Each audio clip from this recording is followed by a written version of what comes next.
¿Qué les parece? Porque ayer teníamos algunas cosas pendientes, pero nos va ganando la coyuntura. Siempre nos pasa eso, fíjese, nos va ganando la coyuntura. Voy planeando los temas de la semana y voy viendo qué es lo que vamos a estar platicando, a compartir, pero a veces es una cosa maravillosa que empata con la coyuntura, otras veces no tanto, pero en esta ocasión es parte de lo que hemos estado hablando. Es decir, es como si tuviéramos una continuación de lo que hemos estado hablando en los últimos días, en las últimas semanas en este espacio. Yo había advertido, les había yo dicho que este ataque iba a ser cada vez mayor.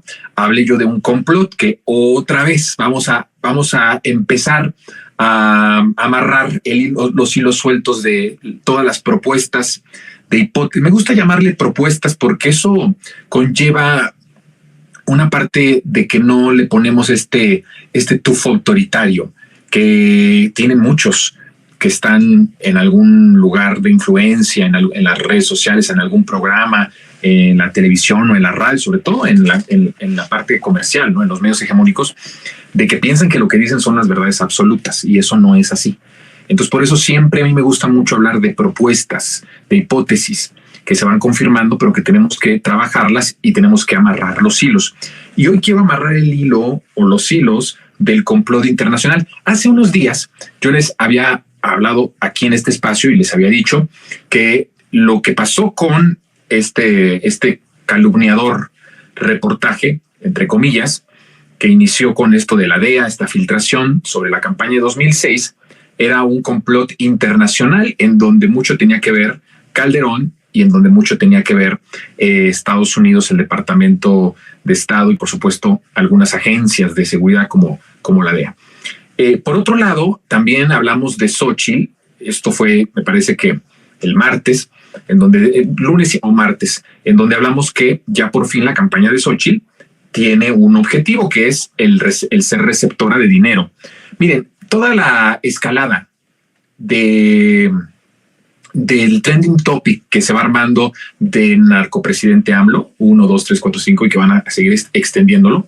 Estamos hablando de una operación verdaderamente impresionante de bots y de una operación de la que se necesitan muchísimos recursos y se necesitan muchísimo dinero. Estamos hablando de millones de dólares. Y me parece a mí que es importante. Vamos a tener una entrevista el sábado, no se la puede perder, con Julián Ventura, que es colega español, activista en contra de la desinformación, que reveló toda esta cuestión con una falla ortográfica, que se repetían en miles y miles y miles la misma falla ortográfica para posicionar hashtags golpistas, ¿no? Y ahí vamos a platicar. Yo les pido que lo vean porque nos va a dar nombres, nos va a dar fechas. Vamos a ver de qué estamos hablando.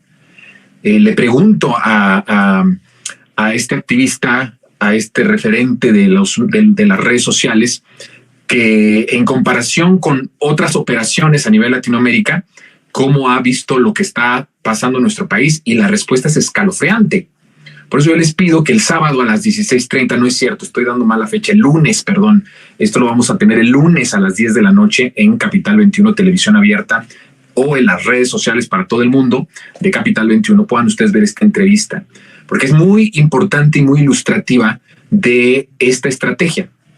Y va usted a quedarse frío con la respuesta cuando le pregunto cómo estás viendo esta operación golpista en las redes sociales en comparación con todo lo que ha pasado en América Latina, incluso con lo del golpe de Estado en Bolivia.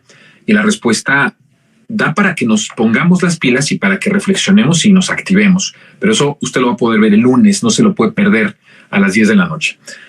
Ahora, ya hemos visto, y hay que ir recapitulando, tenemos esta situación de un complot internacional. Xóchitl Gálvez va en bicicleta, ¿no?, al New York Times, y hoy New York Times, que por cierto también ahí el presidente se adelanta y les quema el reportaje, ¿no?, y los exhibe como unos viles calumniadores, ¿no?, como unos viles golpistas, y entonces eso les arde muchísimo, les arde mucho que hace unos momentos lanzan un comunicado desde sus redes sociales, en donde dicen alarmante y preocupante, ¿no? El que un líder mundial como López Obrador nos diga eso, pues no, que es provinciano y aldeano. El presidente Andrés Manuel López Obrador no se ponen de acuerdo. Aquí en México la derecha recalcitrante dice que es un aldeano y un provinciano. Y el New York Times dice que es un líder mundial. Pues entonces, no, los que son provincianos no son líderes mundiales. Así. Entonces hay una contradicción. Por un lado se dice que es provinciano y por otro lado se dice que es líder mundial, ¿no? Bueno, pues entonces ahí está el New York Times. ¿Por qué? Pues porque los exhibieron.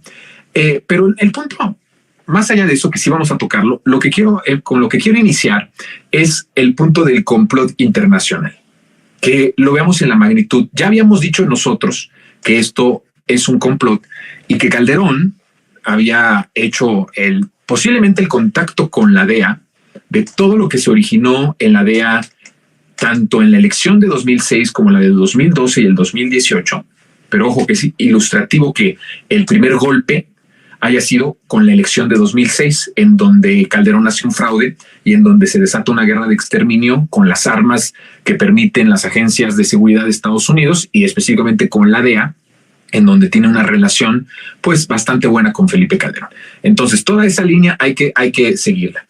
Entonces todo esto que estamos viendo, que yo había planteado que es un complot que inicia con este reportaje o con esta calumnia, ¿no? Con este escrito golpista de la DEA para la campaña de 2006, viene muy bien ajustado con lo que Calderón quería. Y no dudo de que con todos los amigos que tenía en la DEA, porque, a ver, la guerra de exterminio de Felipe Calderón, el que haya instaurado en el régimen salinista neoliberal al crimen organizado y el que haya hecho negocios con el crimen organizado y que se haya beneficiado de dinero del crimen organizado como el jefe más importante criminal del país, a fuerza tenía que tener el apoyo de Estados Unidos. Por eso cuando nosotros decimos que Estados Unidos no es específicamente Obama, Trump, Biden, estamos hablando de que Estados Unidos son multifactoriales. O sea, son muchos factores de poder y que no necesariamente están uno supeditado al otro y que tampoco necesariamente están coordinados. En algunas cosas sí, en algunas otras no.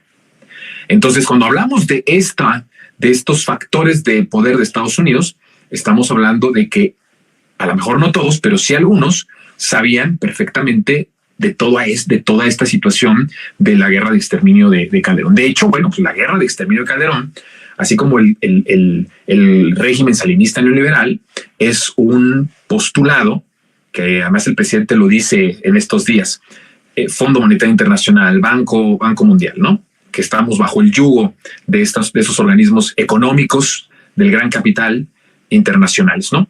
Entonces, pues así, evidentemente, no solamente en el lado económico. En el lado económico, el Fondo Monetario, que empieza desde el Consenso de Washington, pero que tiene una relevancia muy importante con los postulados, con las directrices del Fondo Monetario del Banco Mundial, ¿no? Que son los que en estricto sentido van creando el plan económico y social de nuestro país, ¿no? Entonces, pero en el lado de seguridad, pues también. Entonces no se entiende toda la repercusión de la guerra de exterminio, todo el negocio que se hizo, el que haya estado García Luna de manera impune, abiertamente, como narcotraficante a cargo de la seguridad pública de nuestro país, sobre todo cuando tenía tanto contacto con las agencias estadounidenses y cuando en el sexenio de Calderón prácticamente pues entraban y salían como Juan por su casa.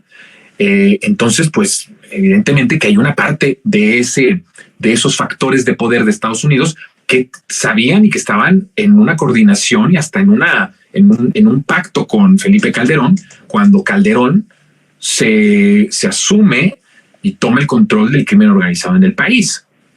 Entonces, todas estas conexiones pues no se pierden, esas conexiones existen. Por eso yo les decía en un monólogo anterior de hace unas semanas que Calderón es el que, de acuerdo a lo que yo analizo y estoy pensando y voy confirmando, es que Calderón es el que empieza esta guerra, llama a todos los contactos. Mire, Calderón tiene los contactos de la DEA y tiene los contactos del crimen organizado porque fue jefe criminal. y fue presidente de la República, con los contactos internacionales, con una estrecha coordinación, que digamos coordinación, sometimiento, ¿no? Vergonzoso con los departamentos o las agencias de seguridad de Estados Unidos. Tiene todos los contactos para armar lo que estamos viendo. Entonces, no nos asustemos, pues es que así está la situación.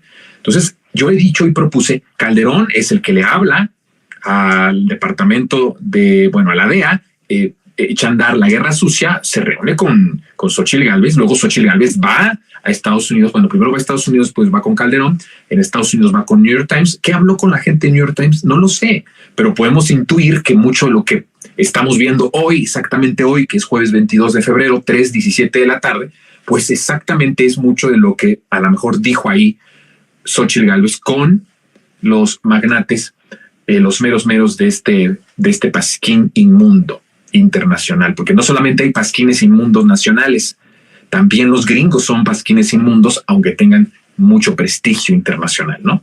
Entonces, está desatada esta guerra, está desatado esto, y el factor más importante, que además, fíjense ustedes, algo que me parece muy interesante, el factor que une a todos los hilos es Felipe Calderón.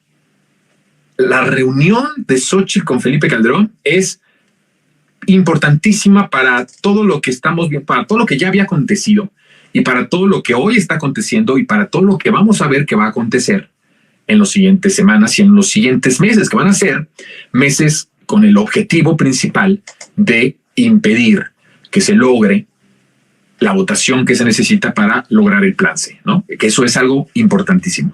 Todos los intereses del crimen organizado, de agencias estadounidenses, de intereses económicos extranjeros y nacionales están totalmente ya metidos en impedir que Morena logre el plan C, porque el plan C y lo que traería como consecuencia toca entrañas muy, muy poderosas de grandes intereses que forman parte de lo que estructuralmente hoy es el régimen salinista